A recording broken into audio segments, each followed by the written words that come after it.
Assalamualaikum warahmatullahi wabarakatuh.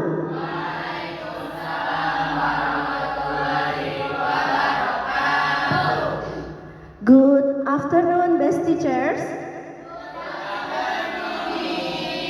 Selamat sore semua guru terbaik. Oke, alhamdulillah hari ini kita bisa berkumpul untuk melaksanakan salah satu agenda nih yang penting untuk kita semua ya, sharing hari ini gitu. But first of all,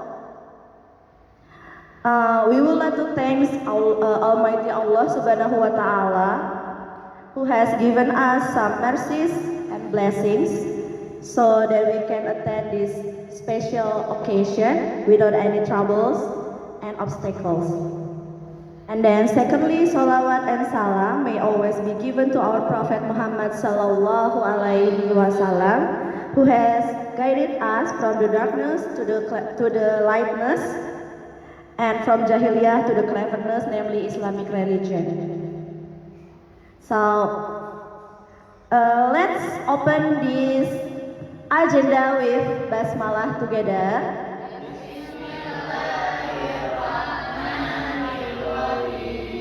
Thank you. Dan untuk menambah kehikmatan agenda hari ini, agaknya lebih baik kita mendengarkan tilawah terlebih dahulu yang akan dibacakan oleh Miss Widi. For Miss Widi, time is yours.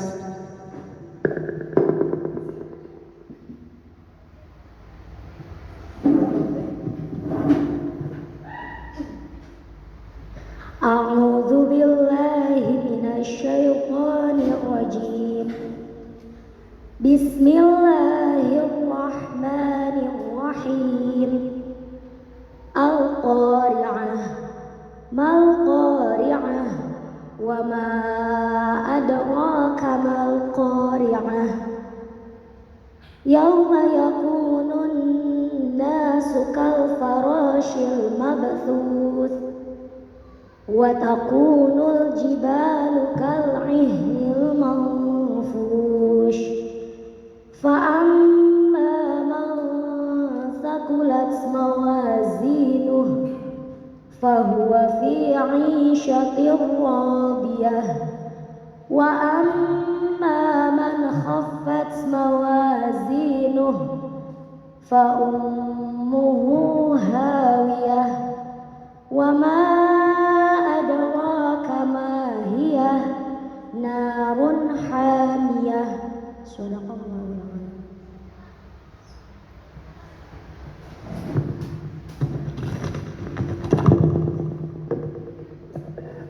Thank you, Miss Widi, for the beautiful reciting, for the beautiful recite of Al-Quran. Next, let's open this agenda with dua that will be delivered from Mr. Fauzan. For Mr. Fauzan, time is yours.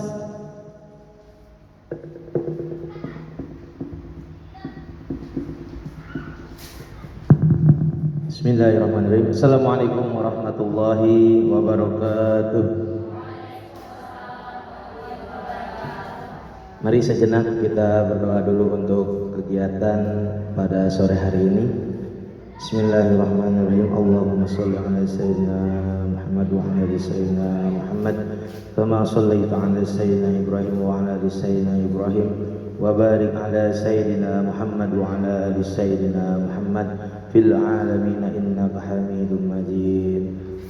Allahumma inna nas'aluka as-salamata fid din wa 'afiyatan fil jasad wa ziyadatan fil ilmi wa barakatan fil rizqi wa taubatan qabla al-maut wa rahmatan indal maut wa maghfiratan ba'dal maut.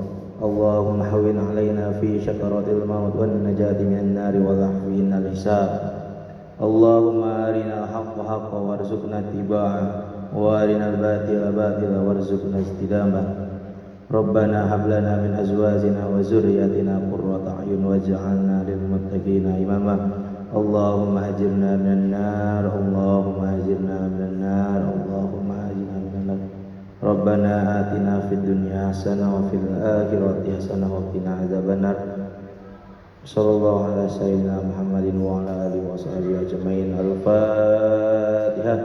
A'udzubillahi minasyaitonir rajim. Bismillahirrahmanirrahim. Alhamdulillahirabbil alamin. Arrahmanir rahim. Maliki yaumiddin. Iyyaka na'budu wa iyyaka nasta'in. Ihdinas siratal mustaqim. Siratal ladzina an'amta 'alaihim ghairil maghdubi 'alaihim waladdallin. Assalamualaikum warahmatullahi wabarakatuh.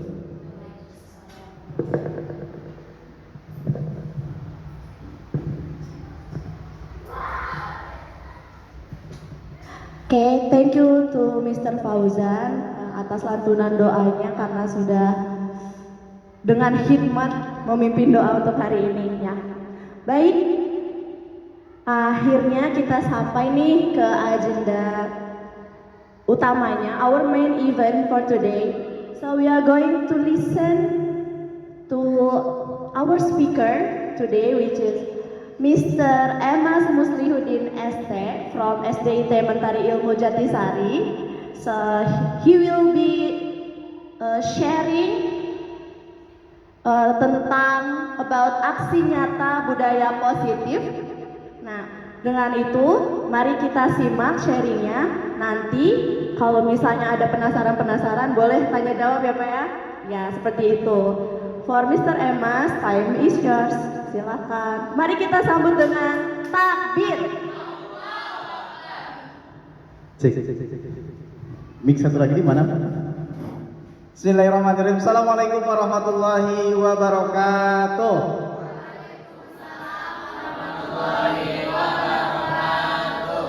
Alhamdulillah wassalatu wassalamu ala Rasulillah amma ba'du. Thank Allah Subhanahu wa taala and salawat and salam my always give to our Prophet Muhammad sallallahu alaihi wasallam, to his family, his friend, his ummah, and we give syafaat rahim amin ya Allah ya rabbal alamin. Okay teacher, for our agenda for today ya, insyaallah saya akan mencoba share tentang budaya positif di sekolah seperti itu. Ini merupakan salah satu ilmu ya yang kami dapatkan dari pendidikan guru penggerak. Mudah-mudahan kita semuanya, harapan kami ya setelah selesai pembelajaran ini kita semuanya bisa mengamalkannya, karena ini ilmu yang sangat luar biasa. Selain itu juga Bapak Ibu guru, banyak banget ilmu yang kami dapatkan di CGP, perspektif yang kami dapatkan di CGP, sehingga ayo sekarang ya angkatan ke-11 dibuka ya.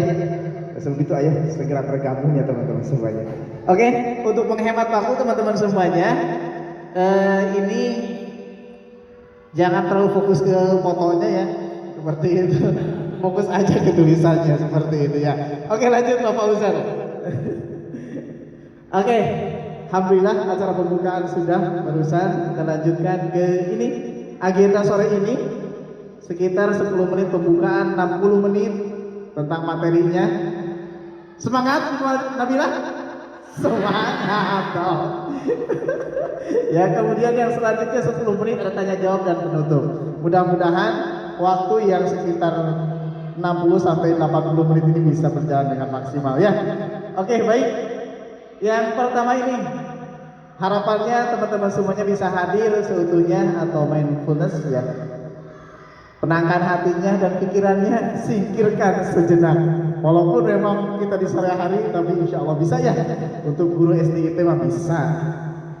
Tahan aja, ditahan temanya. Baik, lanjut. Apa Ustaz? Oke teman-teman semuanya, kita itu selalu, dan ini harus selalu kita sepakati ya, salah satu upaya untuk meningkatkan budaya positif di kelas itu adalah kita harus menyepakati tentang aturan-aturan yang ada.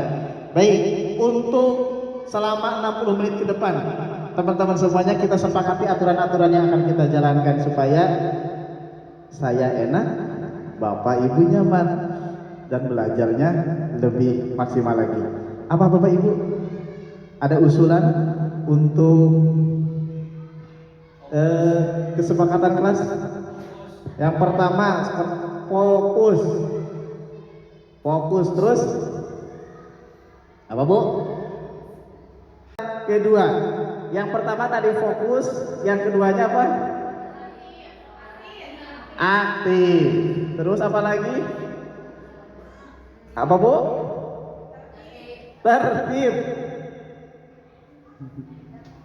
Tiga aja, cukup tiga? Cukup ya? Fat.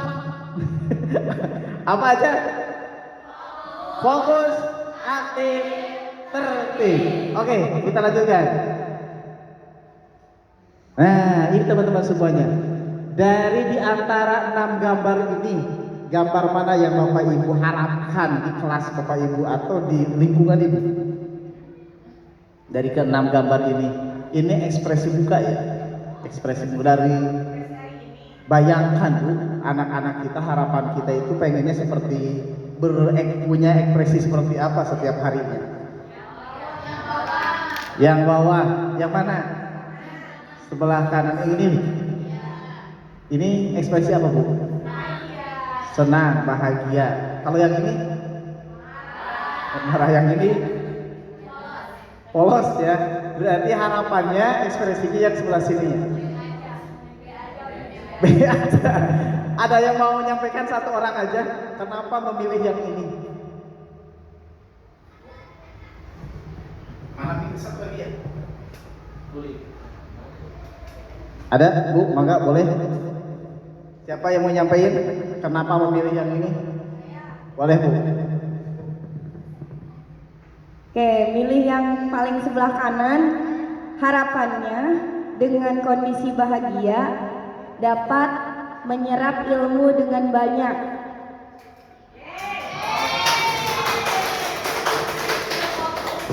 Terima kasih Bu Putri.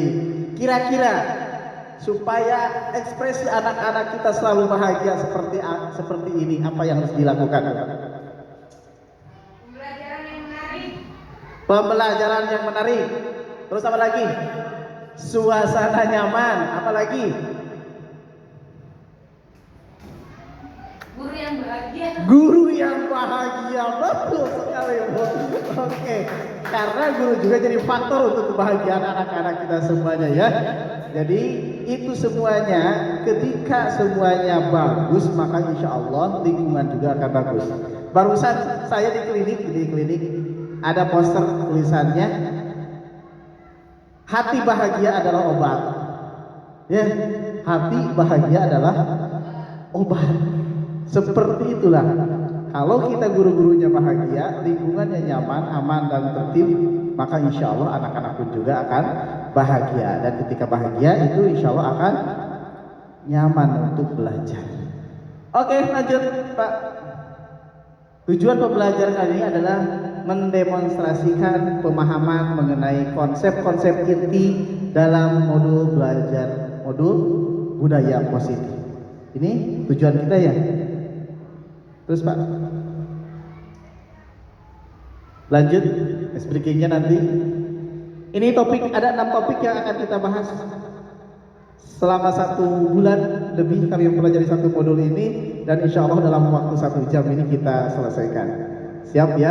Yang pertama ada disiplin positif dan nilai-nilai kebajikan universal. Kemudian teori motivasi, hukuman dan penghargaan atau restitusi. Kemudian keyakinan kelas, kebutuhan dasar manusia dan dunia berkualitas. Ada restitusi, 5 posisi kontrol. Kemudian ada restitusi tentang segitiga restitusi. Lanjut Pak. Oke, pertanyaan pemantiknya ini nih Bapak Ibu. Hukuman dapat mendisiplinkan anak, betul nggak Bapak Ibu? Tidak tentu. Ada gak yang sepakat bahwa dengan hukuman itu akan mendisiplinkan anak, akan membentuk anak yang disiplin? Hanya sementara ya. Berarti hukuman itu akan, kalaupun berefek mendisiplinkan, hanya sementara. Sedangkan hasilnya kalau hukuman itu apa hasilnya? Ketika kita berikan hukuman pada anak, apa yang terjadi? Takut, terus apa lagi? Memberontak, apa lagi? Kesal, kecewa, dan yang lainnya ya. Seperti itu. Kemudian pemberian hukuman dengan hal positif seperti membaca atau membersihkan halaman sekolah dapat meningkatkan disiplin anak. Betul nggak kira-kira? Anak terlambat datang, kemudian kasih bacaan Umi. Betul nggak? Betul? Kita coba bedah nanti ke depannya seperti itu. Kemudian yang selanjutnya, memberi penghargaan dapat meningkatkan motivasi belajar siswa. Betul nggak? Seberapa besar dampaknya? Kalau kita di kelas apa? Pemberian koin ke anak-anak. Coba kita bedah ya, apakah itu menurut teori ini apakah benar atau enggak seperti itu. Oke, lanjut Pak. Topik pertama tentang disiplin positif dan nilai-nilai kebajikan universal. Oke, Bapak Ibu, di sini kami punya kertasnya. Silakan berpasang-pasangan, satu pasang satu kertas saja. Yang belum berpasangan, cari aja pasangan di sampingnya. Oke, silakan. Gak usah dibuka, Bu. Sudah, Bapak Ibu, di sini tugasnya yang satu orang megang kertas di kepala kertasnya sekenceng-kencengnya. Kemudian yang satunya lagi, yang pasangannya itu mencoba membukanya. Anggaplah itu teh intan berlian atau apa yang mau diambil, atau anak kesayangan kita yang mau diambil sama orang lain atau yang lainnya seperti itu. Yang pasti anggaplah itu teh sesuatu yang berharga. Coba dalam waktu 5 menit, 5 menit kelamaan ya. Dalam waktu hitungan 10 menit, 10 hitungan ya, apa yang terjadi? Oke, 10 detik. Silakan siap. 1, 2, 3.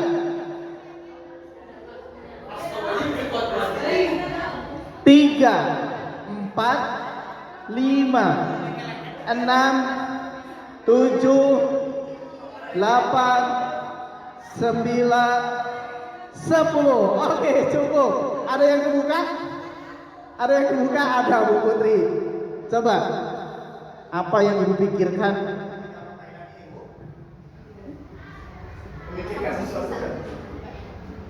Oke. Setiap orang memiliki pendirian. Kita bisa mensugestikan hal positif atau negatif tergantung dari instruksinya. Berarti dalam hal ini kuncinya instruksinya ya. Oke, tepuk tangan untuk Bu Putri. Ada yang lain? Berpendapat satu orang lagi. Tadi Bu Putri yang membukanya. Sekarang yang mempertahankan diri ada sampai gak copot. Oh, Bu Nabila. Keke. Tadi saya ya kebagian yang megang kertasnya dan mengepal dengan sekuat tenaga. Kenapa nggak memilih untuk membuka kepalanya? Karena tergantung dari yang memintanya tadi. Tadi Bu Mita cuma buka ya, saya ya nggak mau gitu. Karena kan ini berharga buat saya. Kalau misalkan mau dibuka, ya alasannya apa gitu. Luar biasa ya. Karena Bu Nabila itu berpikir bahwa sesuatu hal yang dia pegang itu adalah sesuatu hal yang sangat berharga buat beliau, sehingga tidak beliau berikan pada orang lain dengan sembarangan ya. Baik teman-teman semuanya, ini ada hubungannya dengan pembelajaran yang akan kita lakukan, yaitu di mana ketika anak-anak nih, hubungannya kita sama anak-anak. Yang membongkar itu adalah gurunya, anggap gurunya. Kemudian yang mempertahankannya anggaplah anaknya. Setiap anak punya hak.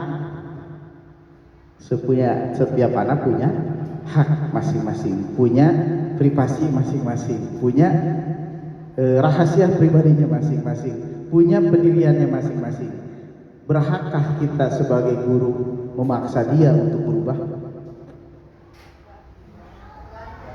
Tergantung betul. Kalau kita memaksa berubahnya ke hal yang kurang baik, itu tidak diperbolehkan. Tapi juga apakah cara merubah anak ke hal yang positif yang lebih baik dengan cara dipaksa, apakah itu cara yang baik? Tidak. Seperti itu. Jadi ternyata tadi untuk membuat anak tersenyum itu kita tidak bisa ikuti keinginan kita. Karena kata Ki Hajar Dewantara, apa pendidikan itu, Bu Dadar?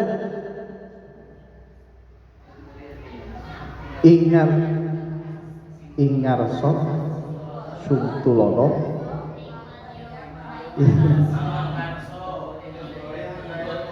Tutu dihandayani. Apa artinya itu?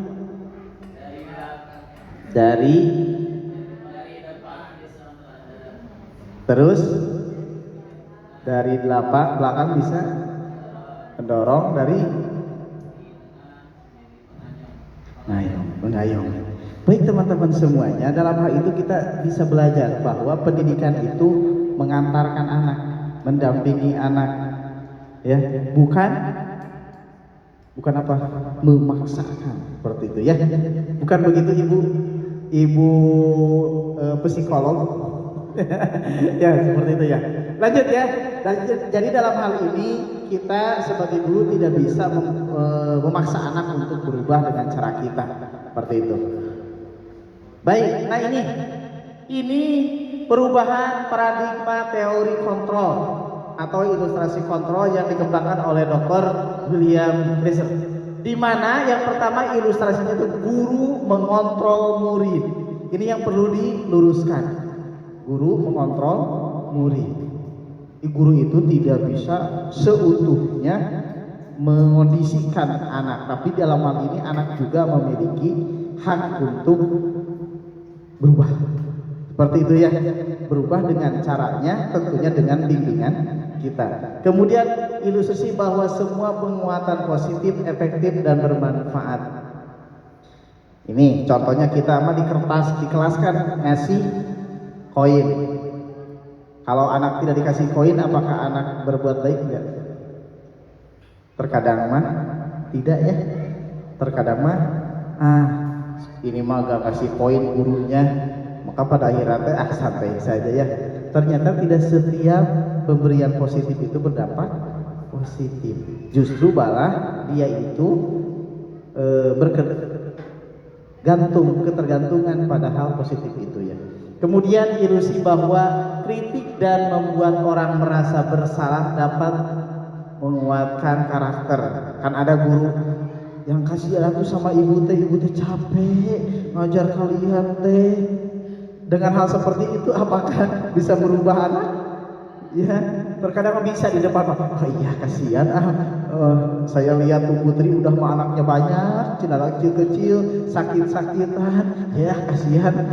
Tapi hanya di depan Bu Putri saja.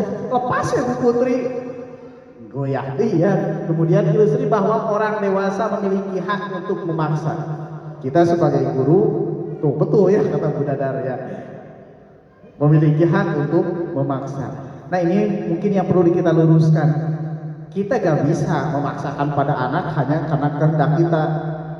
Kata Bu Desi ke siswa kakak masuk SDIT, ini aturannya, kakak harus seperti ini. Maka dia akan nurut sama Bu Desi saja. Kalau apalagi guru-guru yang lainnya tidak satu frekuensi, maka akan takut hanya sama Bu Desi saja, seperti itu ya. Nah dalam hal ini makanya harus ada keseimbangan antara guru dan siswa dalam membentuk budaya positif. Oke, seperti apa dan bagaimananya kita lihat ke depan. Oke, maka Pak Fauzan. Ini contoh-contohnya ya. Simulasi respon. Kita mencoba mengubah orang agar berpandangan sama dengan kita. Itu betul nggak? Bisa jadi memaksa orang lain, pokoknya kudu si A itu harus sama dengan kita. Nah, kalau di sini mah jangan jauh-jauh ke siswa ya. Kata Bu Dadar A, coba nih. Ini curhat ya Bapak Ibu di depan Bu Dadar. Kalau kata Bu Dadar A, itu tidak sesuai dengan kita. Kita mengerjakannya enak gak? Enggak. Karena Pak Emas yang nyuruh, padahal sekarang teh waktunya pulang. Karena Pak Emas yang dulu sampai 4:30 nurut gitu kan. Nyaman gak? Saya rasa teman-teman ada itu di itunya seperti itu. Itu karena apa? karena sesuatu hal itu dipaksakan. Tapi seharusnya kita berusaha memahami pandangan orang lain tentang dunia. Kemudian ini, perilaku buruk dilihat sebagai suatu kesalahan. Seharusnya semua perilaku memiliki tujuan. Ketika anak kita melakukan aktif di kelasnya, apakah kan kita teh itu anak teh aktif banget, bikin kesel, bikin capek dan yang lain-lain. Padahal keaktifan anak di kelas kita itu karena dia membutuhkan sesuatu. Apakah butuh senyuman warning kah, ya, atau butuh sentuhan Pak Purkon nggak ada ya hari ini ya, Pak Fauzan kah, dan yang lainnya ya, seperti itu. Jadi semua perilaku yang ditunjukkan oleh anak yang menurut kita kurang baik itu belum tentu tidak baik, karena mereka melakukan itu bisa jadi karena punya tujuan yang lain. Orang lain bisa mengontrol saya, orang lain bisa mengontrol saya. Bisa seperti itu, betul. Hal ini bisa dilakukan semuanya, bisa. Cuman efek jangka panjangnya itu, kan? Sedangkan yang kita harapkan dalam dunia pendidikan ini yaitu efeknya yang efek jangka panjang, bukan hanya sebentar gitu aja. Saya pengen Bu Miftah teh nurut sama saya, dikasih treatment A, B, C, D dan lain, nurut. Lepas dari saya, ya jauh seperti itu. Jadi harapannya hal-hal yang positif lah. Kalau bahasa itu mah kita harus husnuzon, ya husnuzon gitu, mengedepankan husnuzon. Saya bisa mengontrol orang lain, Anda tidak bisa mengontrol orang lain karena semua orang memiliki hak. Kemudian pemaksaan ada pada saat bujukan gagal. Kolaborasi dan konsensus menciptakan pilihan-pilihan baru. Model berpikir menang atau kalah. Model berpikir menang-menang. Gimana maksudnya? Jadi berpikirnya tidak bersaing, ya. Saya harus menang dan yang lain seperti itu. Tapi dalam hal ini ketika kita menang, bagaimana caranya membawa orang lain juga menang. Tidak sukses sendirian. Kita sukses sendirian, tapi kita sukses bersama. Seperti itu. Kita masuk ke surganya Allah, maka anak-anak kita pun juga pastikan harus masuk ke surganya Allah Subhanahu wa taala. Kita di sini dibentari ilmu bahagia, maka kita pastikan anak-anak kita juga bahagia, dan seterusnya. Oke, lanjut Pak. Agak dipercepat ya, gak apa-apa ya Bapak Ibu, karena modul ini harus selesai dalam 1 jam. Yang selanjutnya ini tentang disiplin positif yang akan kita bahas itu sebanyak ini teman-teman semuanya. Ini poin-poinnya. Di sini ada makna disiplin, kemudian ada teori motivasi, ada nilai-nilai kebajikan universal, kemudian ada 5 posisi kontrol, segitiga restitusi, dan 5 kebutuhan dasar manusia. Dari sini teman-teman semuanya, ini saling berkaitan satu sama lain, ya, saling berkaitan satu sama lain. Ya, untuk membuat budaya positif itu, yang pertama dari sini, kalau dilihat dari sini, kebutuhan dasarnya harus terpenuhi. Ya, kita oke. Kalau bekerja, kebutuhan dasar kita tidak terpenuhi. Apa kebutuhan dasar kita? Makan, minum, istirahat, libur. Kalau kita tidak terpenuhi, ya, dan yang lainnya, maka kita tidak akan nyaman.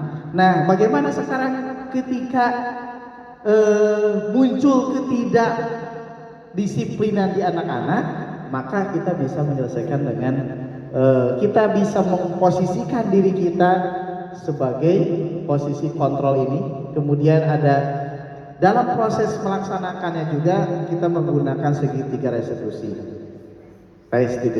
Kalau anak-anak kita berantem, ini sebelum ke teori lebih jauhnya ya, kalau anak-anak kita berantem, biasanya kelas 1 atau ibu BK, apa yang ibu BK ketika ibu memanggil anak yang habis berantem nih, si A dan si B. Pertanyaan kayaknya itu, si B nya yang korbannya. Pertanyaan yang dimulai apa? Ditanya dulu kejadiannya gimana, terus harus mendengarkan satu sama lain, terus apa lagi? Oke. Perbandingan dulu diselesaikan dengan baik-baik, perbandingannya dulu, terus apa lagi?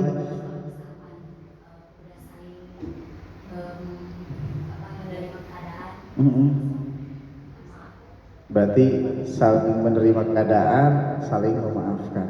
Betul, sudah apa yang kita lakukan di sini sebetulnya kalau itu konsisten dilakukan sudah sesuai dengan teori ini.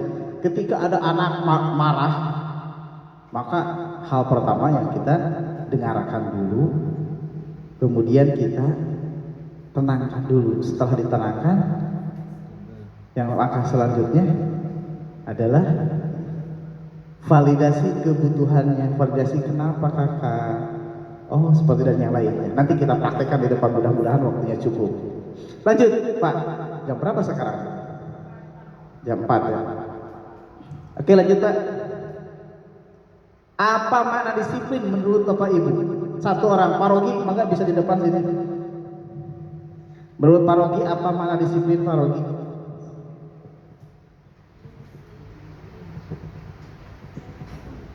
Makna disiplin yaitu mentertibkan dirinya sendiri sebelum mentertibkan orang lain.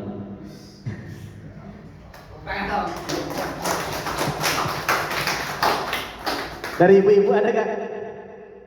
Dari ibu-ibu? Untuk perasaan taat dan patuh. Perasaan taat dan patuh. Perasaan taat dan patuh. Ada yang mau nyampaikan lagi? Kakek, lanjutkan Pak. Kita buka. Apa itu makna disiplin? Ini nih. Disiplin berasal dari bahasa Latin disiplina yang artinya belajar. Mana asal dari kata ini konotasi dengan disiplin diri dari murid-murid Sokrates dan Plato. Disiplin diri membuat orang menggali potensinya menuju sebuah tujuan yang dia hargai. Namun dalam budaya kita ini yang terjadi ya biasanya. Mana kata disiplin telah berubah menjadi sesuatu yang dilakukan seseorang pada orang lain untuk mendapatkan kepatuhan. Betul gak? Orang dikatakan disiplin itu kalau sesuai dengan keinginan kita. Anak dikatakan disiplin itu kalau dia datang tepat waktu, mengikuti pembelajaran dengan baik, di kelas tertib dan yang lainnya. Itu kan yang kita maknai tentang disiplin. Padahal makna yang seutuhnya disiplin itu artinya belajar. Ya, artinya itu belajar. Seperti itu ya. Oke, sehingga di sini anak-anak dari pembelajaran itu anak-anak bisa menggali potensinya menuju sebuah tujuan apa yang dia hargai. Lanjut. Nanti kita pahami secara seutuhnya ya. Mudah-mudahan ada kesempatan lain yang bisa membedah teori-teori tentang ini. Kemudian menurut Ki Hajar Dewantara, merdeka itu artinya tidak hanya terlepas dari perintah, akan tetapi juga cakap buat memerintah diri sendiri. Ya, merdeka itu bukan kamu harus belajar dengan dan yang lainnya. Tapi saya mau menyebutkan ini khawatir kesinggung ya. Bukan jangan tersinggung ya dalam hal ini ya. Kita ke anak datang tepat waktu. Diri kita belum bisa mengondisikan diri untuk datang tepat waktu. Gak usah sedih Bu Ninda, dalam salam Bu Ninda ya. Seperti itu ya. Nah hal ini dikatakan merdeka itu artinya tidak hanya terlepas dari perintah. Jadi bukan hanya ketika ya Pak Mas saya disiplin mah biarin aja seperti itu. Tapi tentang bagaimana kita bisa memerintah diri kita masing-masing. Oke, lanjut. Nah, ini Bapak Ibu, nilai-nilai kebajikan universal. Nilai-nilai kebajikan universal, panjang ya teorinya ya. Tentang kebajikan-kebajikan universal ini nilai-nilainya: beriman, bertakwa, mandiri, bernalar kritis, ini yang 6 C ya. Tuh ya. Profil Pancasila ya, bukan? Profil Pancasila seperti itu. Oke, ini nilai-nilai ini yang diharapkan muncul dari siswa kita.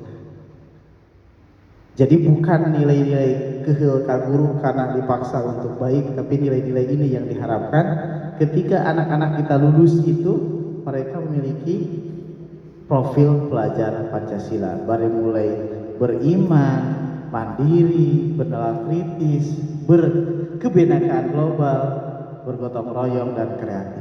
Ini kan ada turunan-turunannya dari sini ya. Itu yang kita harapkan. Anak-anak kita saling peduli, tidak lagi ada yang saling bully dan yang lainnya. Itu yang kita harapkan muncul di anak-anak kita. Seperti itu. Oke, lanjut. Topik 2, itu topik 1 ya tadi, tentang apa topik 1 itu? Tentang disiplin. Yang keduanya tentang teori motivasi, hukuman dan penghargaan dan restitusi. Apa hubungannya? Ini bakal kelihatan di sini. Apa hubungannya disiplin dengan hal-hal ini, dengan topik 2 ini? Oke, lanjut, Arif, Pak Fauzan. Oke, teori motivasi perilaku manusia. Ini untuk menghindari ketidaknyamanan atau hukuman apa yang akan terjadi apabila saya tidak melakukannya. Paham, Bu? Untuk menghindari ketidaknyamanan atau hukuman apa yang akan terjadi apabila saya tidak melakukannya. Jadi kalau kita ini nih ini tentang teori motivasi ya. Motivasi itu ada motivasi ekstrinsik. Ekstrinsik itu motivasi apa? Dari luar. Yaitu yang motivasi tentang kalau saya tidak melakukan ini maka saya akan dihukum. Atau kalau saya melakukan ini saya akan mendapatkan ini. Hanya sebatas itu ya motivasinya. Orang termotivasi hanya karena hukuman atau karena penghargaan, bukan karena sadar dari dirinya sendiri. Yang kedua, untuk mendapatkan imbalan dari orang lain atau institusi, apa yang akan saya dapatkan apabila saya melakukannya. Ini masih in atau ekstrinsik ya. Kalau yang tadi mah tentang hukuman, kalau saya tidak melakukannya bakal saya di sini. Seperti itu ya. Kalau saya melakukannya maka saya akan dapat reward apa dan yang lainnya. Itu kan motivasi ekstrinsik. Kalau anak-anak kita, kalau saya bisa koilulah maka saya akan dapat koin. Itu motivasi apa? Eksternal atau ekstrinsik ya. Kemudian kalau saya tidak datang tepat waktu maka saya akan membaca umi. Itu masih kena eksternal ekstrinsik. Kemudian ada juga ini yang diharapkan dari teman-teman semuanya. Karena kalau dari segi teori kan yang eksternal itu motivasi dari luar itu hanya sementara. Sedangkan yang kita harapkan ini anak memiliki motivasi internal atau intrinsik ya namanya ya. Motivasi intrinsik. Di mana contohnya untuk menghargai diri sendiri. Saya akan menjadi orang yang seperti apa bila melakukannya. Jadi itu benar-benar muncul dari dirinya sendiri, bukan karena orang lain. Itu yang diharapkan. Ini teori tentang motivasi. Oke, apa hubungannya dengan kedepannya? Lanjut Pak. Apa itu restitusi? Nah, dari tadi Bapak Ibu nanya-nanya apa sih restitusi? Ini restitusi. Restitusi adalah proses menciptakan kondisi bagi murid untuk memperbaiki kesalahan mereka. Jadi ketika anak melakukan sesuatu hal yang kurang sesuai dengan bukan aturan yang sudah dibuat oleh sekolah, ya, tapi hasil kesepakatan. Seperti itu. Nah, di sini prosesnya itu dinamakan dengan restitusi. Makanya di sini ada 5 posisi kontrol sebagai gurunya, ada 3 tahapan restitusi itu untuk tahapan bagaimana menyelesaikan permasalahan yang ada. Seperti itu. Oke, lanjut. 9 ciri-ciri restitusi, bukan untuk menebus kesalahan, namun untuk belajar dari kesalahan. Ada anak yang nyobekin buku temennya, gitu. Bukan berarti supaya anak mengganti atau tidak melakukannya lagi, tapi dari kejadian itu dipastikan anak sadar bahwa itu salah, tidak baik. Seperti itu. Kemudian memperbaiki hubungan. Tadi yang dilakukan oleh Bu BK itu sudah memperbaiki hubungan, itu adalah termasuk proses restitusi. Kemudian tawaran bukan paksaan. Kakak, kalau kakak sekarang menyobek kertas temennya, harusnya kakak apa? Bukan kakak, karena kakak sudah nyobek kertas teman maka kakak harus menggantinya. Ya, bukan seperti itu. Tapi mengajak. Bagaimanakah bagusnya ketika kakak menyobek kertas temannya? Harusnya apa? Bagaimana dan yang lainnya. Oke? Kemudian yang selanjutnya, restitusi menuntun untuk melihat ke dalam diri. Cobakah kesalahan yang tadi kira-kira menurut kakak kesepakatan kelas apa yang sudah kakak langgar dan yang lainnya. Oke, ini adalah proses-proses atau ciri-ciri restitusi. Kemudian yang selanjutnya, restitusi mencari kebutuhan dasar yang mendasari tindakan.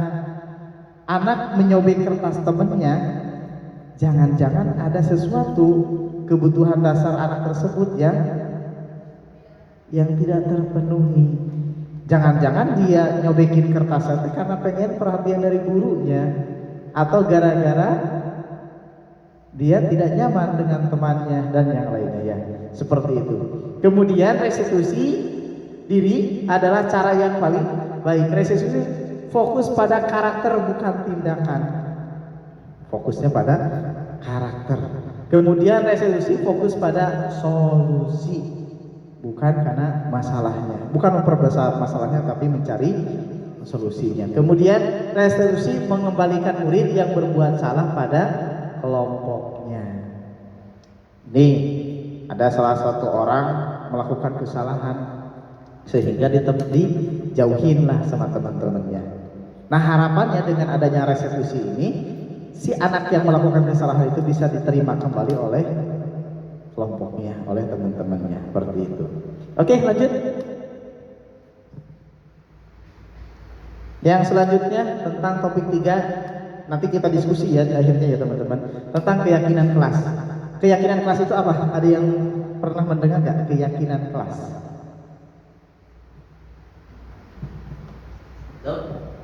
Keyakinan kelas itu kalau terkenalnya di kita adalah aturan kelas.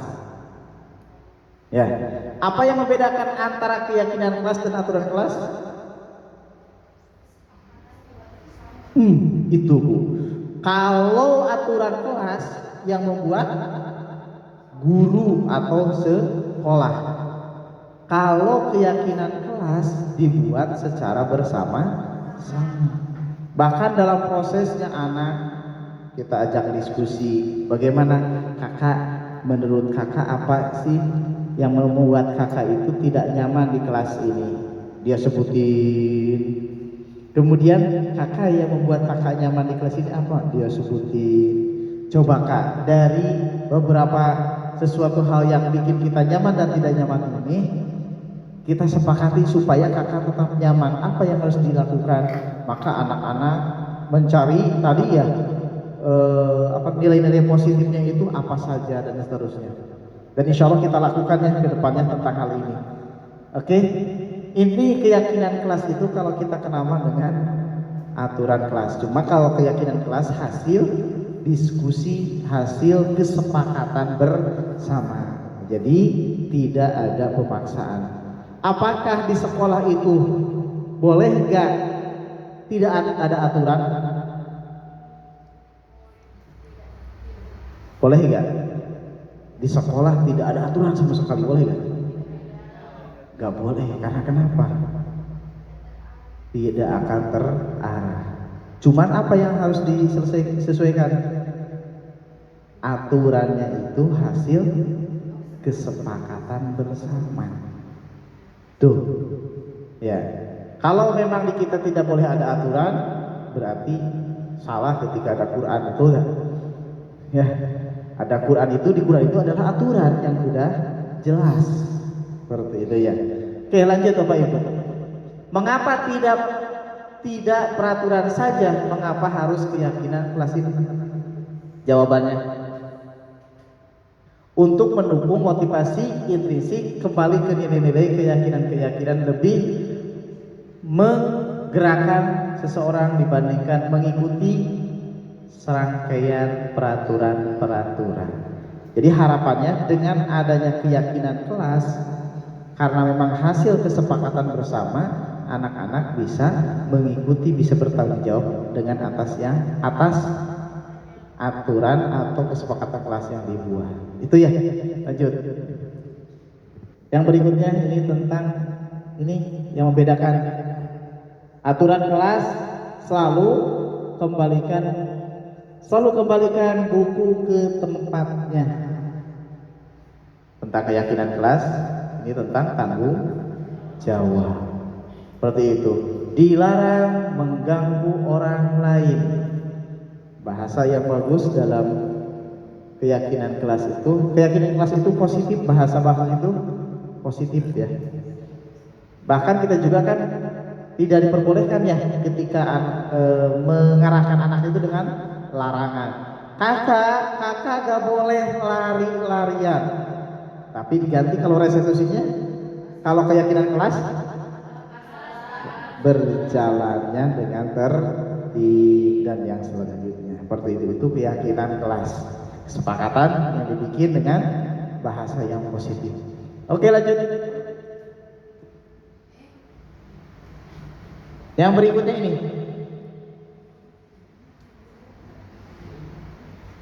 Ini merupakan diagram untuk memunculkan budaya positif itu adanya peraturan kelas yang berbentuk dalam bentuk keyakinan kelas, kemudian didukung dengan lingkungan yang positif, maka insya Allah akan terbentuk budaya positif. Seperti itu. Lanjut Pak.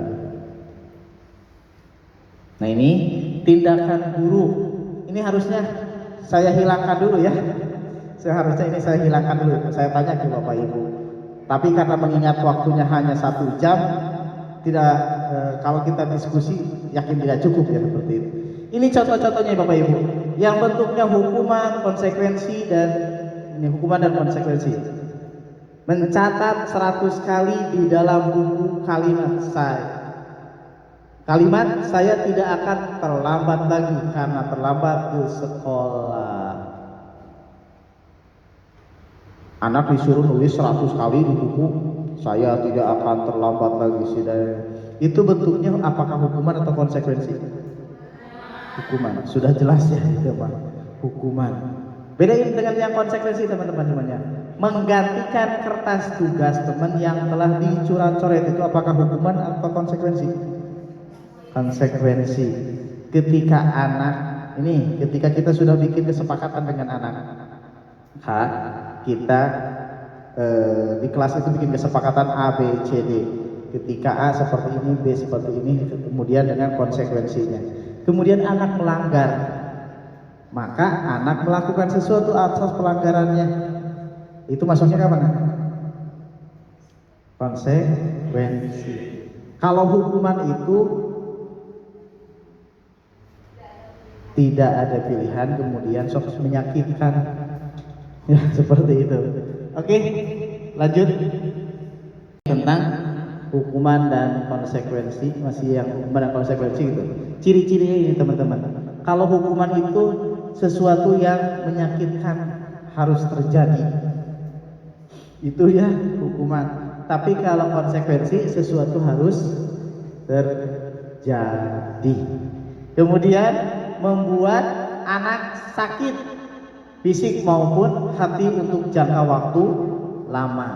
Sedangkan kalau konsekuensi membuat anak merasa tidak nyaman dalam jangka waktu pendek.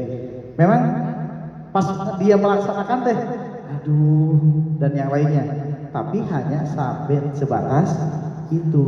Kenapa itu terjadi? Kalau hukuman bisa panjang, sedangkan ini kalau konsekuensi hanya sebentar. Karena apa? Karena itu proses dari awalnya. Kalau yang bentuknya hukuman itu kalau aturan guru yang membuat, sedangkan konsekuensi itu harus dilakukan secara bersama-sama. Ini ciri-cirinya Bapak Ibu, nanti kami sharekan ya itunya, PowerPoint-nya seperti itu. Kemudian lanjutkan. Dilanjut. Nah, ini tentang identitas. Gagal identitas sukses. Hukuman, teman-teman semuanya, sesuatu hal yang menyakitkan yang harus terjadi. Suatu harus terjadi, kemudian kalau restitusi merupakan pilihan. Ya. Oke. Ini nantinya kalau kita memberikan hukuman, dampaknya itu akan negatif. Sedangkan ketika kita memberikan konsekuensi, maka akan, kalau kata anak-anak, B aja. Ya, seperti itu. Sedangkan kalau restitusi maka akan memberikan dampak positif. Seperti itu ya. Oke, lanjut. Ini tentang topik keempat. Ada 3 topik lagi berarti sini ya, tentang kebutuhan dasar manusia. Ini teman-teman semuanya, ini yang perlu diperhatikan oleh kita terhadap anak-anak kita. Ketika anak-anak kita melakukan sesuatu hal dan yang lainnya, jangan langsung dijudge, tapi lihat kebutuhan apa yang dia inginkan, yang belum terpenuhi. Apa jangan-jangan dia gak mau diam teh karena kurang perhatian dari ibunya, atau justru gak nyaman dengan temannya, atau kurang pujian dan yang seterusnya. Kemudian lanjutkan Pak. Ini ada kebutuhan dasar itu, ada kesenangan, kebebasan, penguasaan, dan kasih sayang. Seperti itu. Oke, lanjut. Topik 5 tentang 5 posisi kontrol. Ini teman-teman semuanya, ketika kita menghadapi guru anak yang tidak sesuai dengan yang diharapkan atau sesuatu hal yang sudah kita sepakati. Oke, posisi sebagai guru ini kita ini ada posisi sebagai penghukum, kemudian ada pembuat orang bersalah, teman, kemudian ada pemantau, ada manajer. Contoh, ada anak datang ke sekolah terlambat, kakak silakan bersihkan lapang. Itu maksudnya kemana? Ke penghukum. Kalau orang merasa bersalah, kalau contohnya seperti ini nih, Kak, tahu gak kalau terlambat itu salah? Nah, kemudian, iya Bu, saya tahu. Kemudian kalau ketika kakak terlambat, tahu kan kakak konsekuensinya apa? Iya. Itu maksudnya kemana?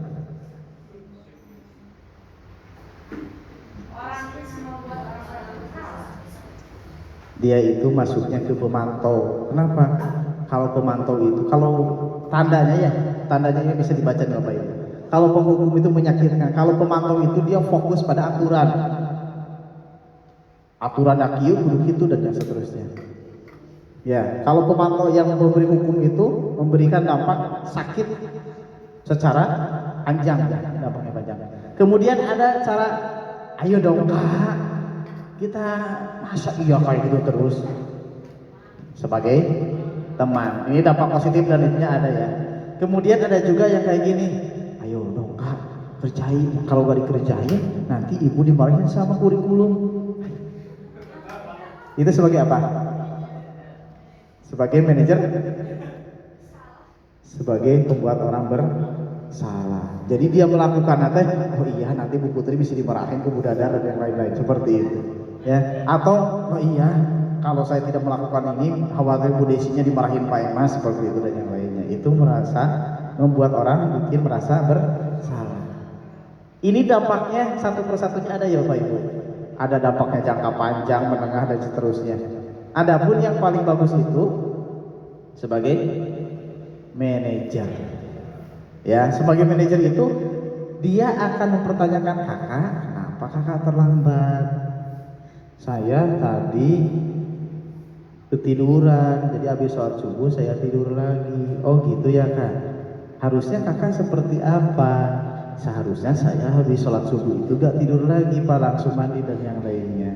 Dan seterusnya. Itu sebagai manajer.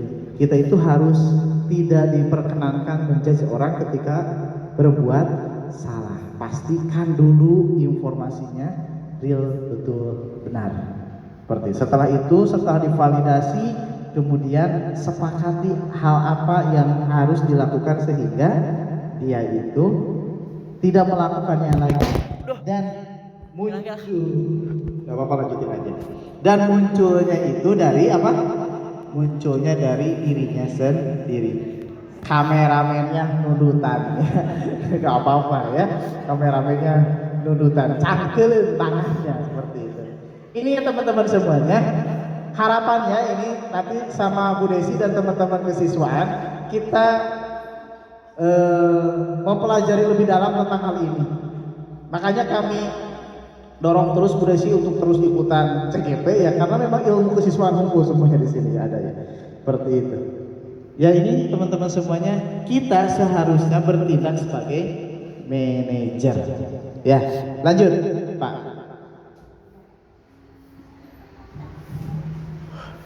Lanjut Pak. Oke, pertanyaan-pertanyaan ini tentang saya kecewa sekali dengan kamu.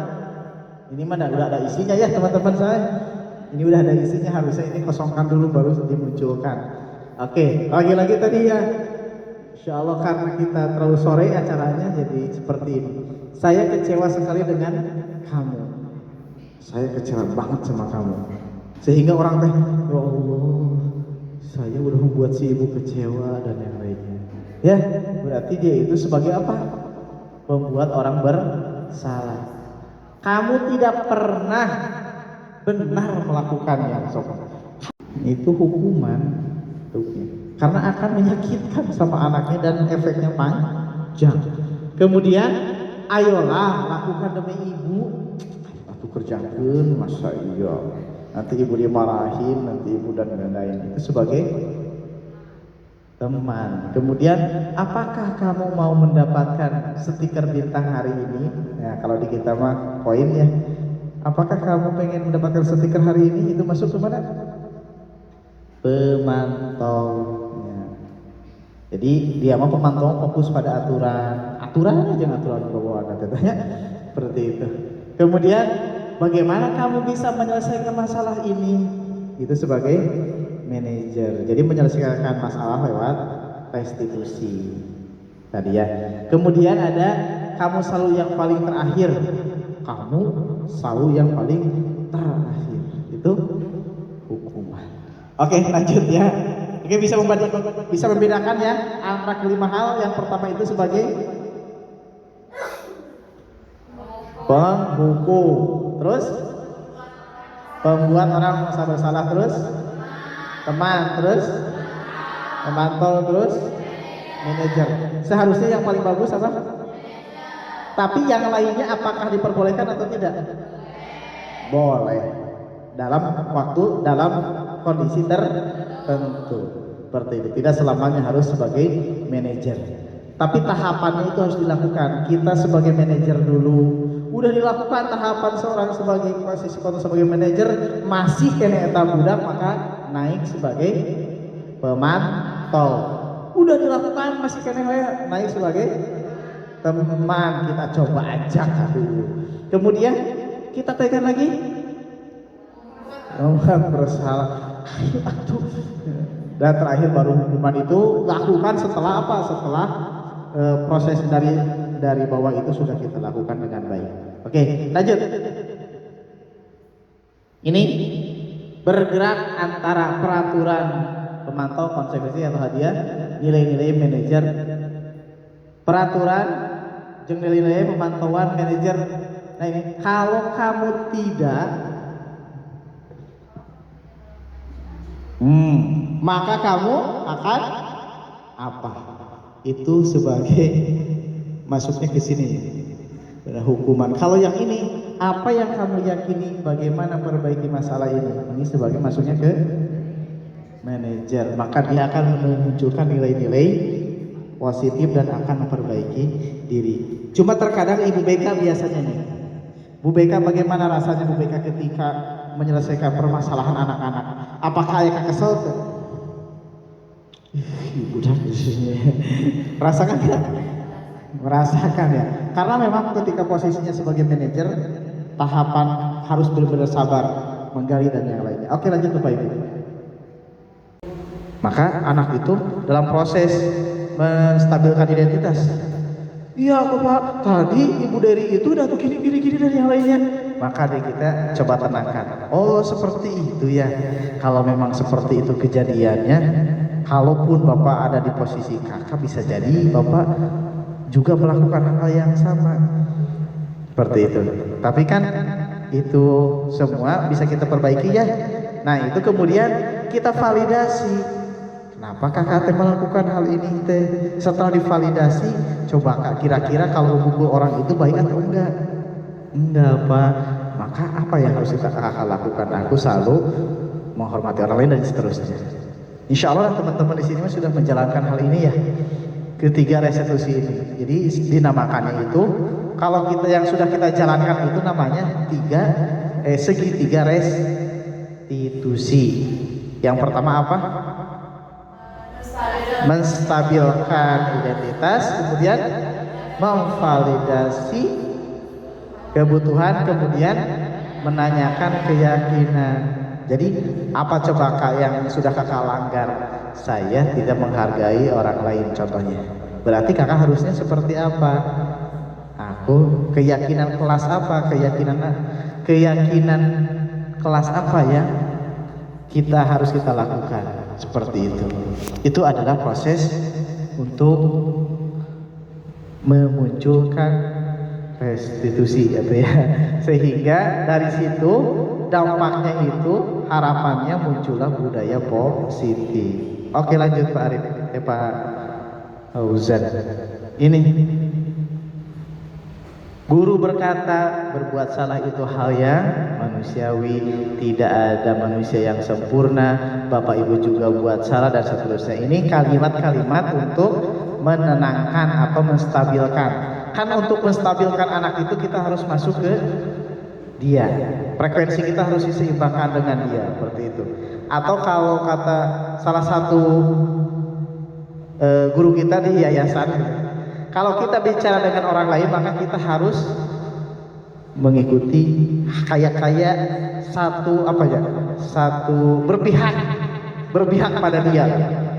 Ketika Bu Putri diamuk ke orang tua katanya, wah saudara-saudara, oh kita ya mah. Tapi bukan berarti memojokkan sepihak juga seperti itu. Tapi yang pastinya kita mengakui dulu. Setelah dia tenang baru kita masuk. Oke, ini contoh kata-kata dari bentuk menstabilkan identitas. Lanjut Pak.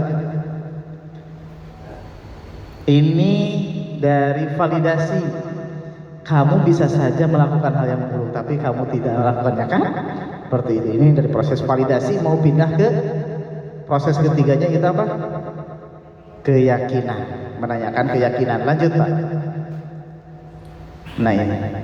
Apa nilainya yang kita percaya di kelas sekolah kita, Contohnya teh anak teh habis ngebully temennya, coba kak keyakinan kelas apa atau keyakinan sekolah apa yang sudah kita pahami. Aku itu apa tidak berbicara yang saya itu harus berbicara yang baik. Nah seterusnya ya. Oke, ini contoh-contoh dari segitiga restitusi. Oke, lanjut Pak.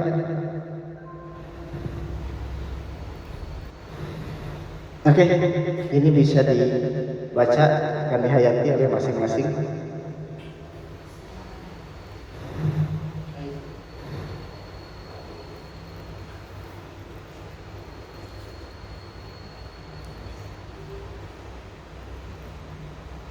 Sudah cukup ya. Oke, lanjut Bapak Ibu. Oke, itu aja barangkali yang bisa kami sampaikan. Mohon maaf, ini materinya sangat singkat, dipersingkat ya. Seperti itu. Barangkali ada sesuatu hal yang perlu kita diskusikan. Enggak? Sekarang sudah jam 5. Mangga Bu. Mangga Bu Dadar. Mangga.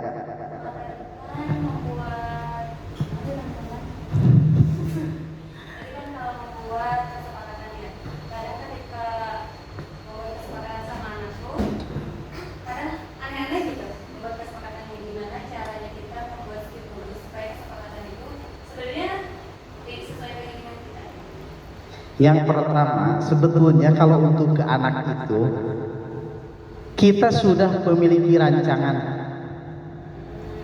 Kita itu harus sudah memiliki rancangan. Harapan kita, anak-anak kita itu seperti ini nih. Cuman supaya apa aturan itu, supaya anak-anak memiliki tanggung jawab atas aturan itu, maka anak-anak dilibatkan untuk menyusun itu. Nah, guru, kita sebagai guru tetap punya arahan untuk menstimulus anak supaya ke sana. Coba Kak, Pak, saya mah di kelasnya pengen santuy Pak, jangan gitu kan, bisa aja gitu kan. Kita kan santuy Pak, tong serius tuh di kelas teh. Coba Kak, kalau kita teh punya targetan ini Kak, kalau kita belajarnya santuy setiap hari, kira-kira menurut Kakak targetan ini akan seperti apa? Gitu. Jadi lebih ke gurunya, kita sudah memiliki rancangan, cuman libatkan anak supaya rancangan itu teh hasil kesepakatan bersama. Itu ya. Oke, makasih Bu Dada.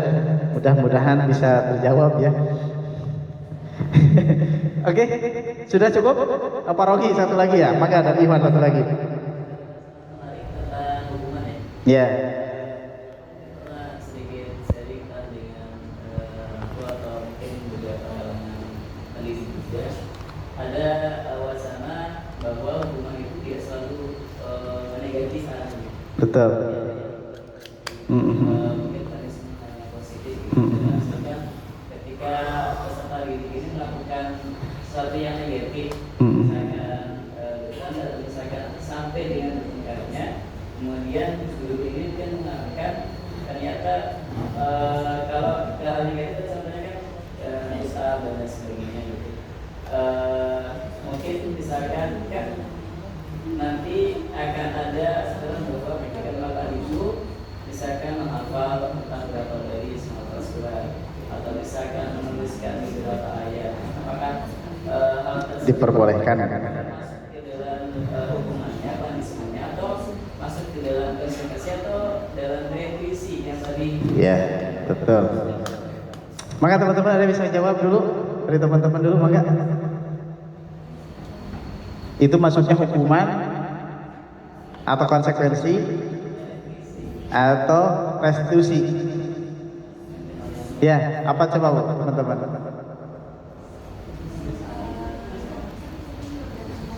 Tergantung.